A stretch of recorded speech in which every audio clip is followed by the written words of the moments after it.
Your brother is one of the most celebrated frontiersmen in American history, but not nearly as much is known about Daniel Boone's youngest sister. I recently visited Old Mulkey in Tompkinsville, Kentucky to learn more about Hannah Boone.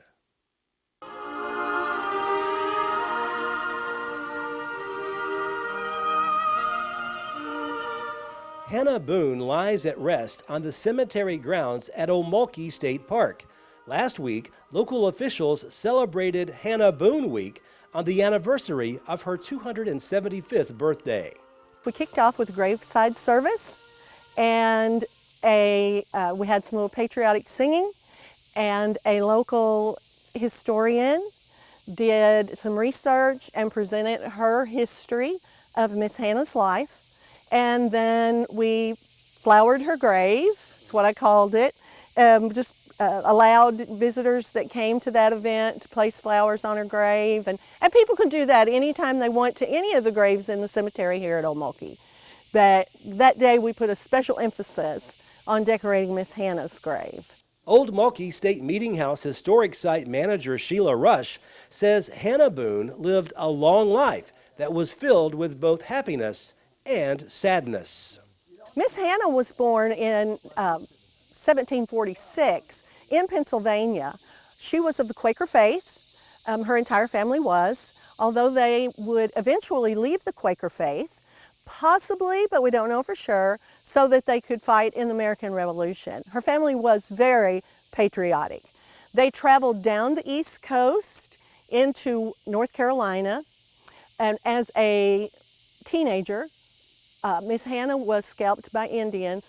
She survived that trauma and bore a scar the rest of her life. Due to the situation with the Native Americans being in a state of unrest, the Boone family moved back up to Virginia and then later came down to North Carolina.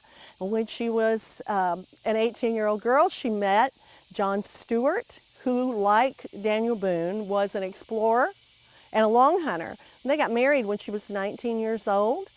He came into Kentucky with Daniel Boone on an expedition after they had 3 children. He came here with Daniel Boone, and they would set up camp and be in an area for many months, sometimes a year. So while he was here with Daniel on that last expedition, Miss Hannah gave birth to their 4th child back in North Carolina. So one day, John Stewart didn't return to camp. And he didn't come, and he didn't come, and Daniel Boone searched for him, and he never found him. And he was forced at a point to return to North Carolina without John Stewart, assuming that he had drowned in the Kentucky River. Miss Hannah remarried Richard Pennington, with whom she also had 4 children. The Penningtons that are located here in Monroe County, and I'm sure probably some in all of your viewing area, have very strong connections to Miss Hannah Boone. When they were blazing the Wilderness Trail, a set of human remains were found in a hollow tree. And it had a broken arm, and it had a powder horn and a gun pouch with the initials JS. And so they presumed that to be John Stewart. Now that was the very road that Miss Hannah would have traveled when she came into Kentucky. Bless her heart. I can't imagine how that would have felt. So when she and Richard Pennington first arrived in Kentucky, they lived in Fayette County up around Lexington, and then he had a land grant for his service to this country during the American Revolution that brought them to Monroe County, or what would become Monroe County. They attended church here at what was at that time Mill Creek Baptist Church. We now know it as Old Mulkey, but they attended church here, lived in this area for a while before they moved down to White County, Tennessee. And as of 2012, I haven't checked recently, but at that time, the house that they lived in White County was still there, still standing, and had been encased in a barn. Okay. And so when Richard died, Miss Hannah came back here to live the remainder of her life with her son Daniel. Rush says when people visit Old Mulkey, there's one headstone people want to see the most. We do know that hers is the most visited grave in the cemetery. She's our most popular resident. We cannot get grass to grow on her grave. We have 3 types of visitors that we see on a regular basis. It's people who are doing religious research, people who are doing genealogical research, and people who just want to have fun.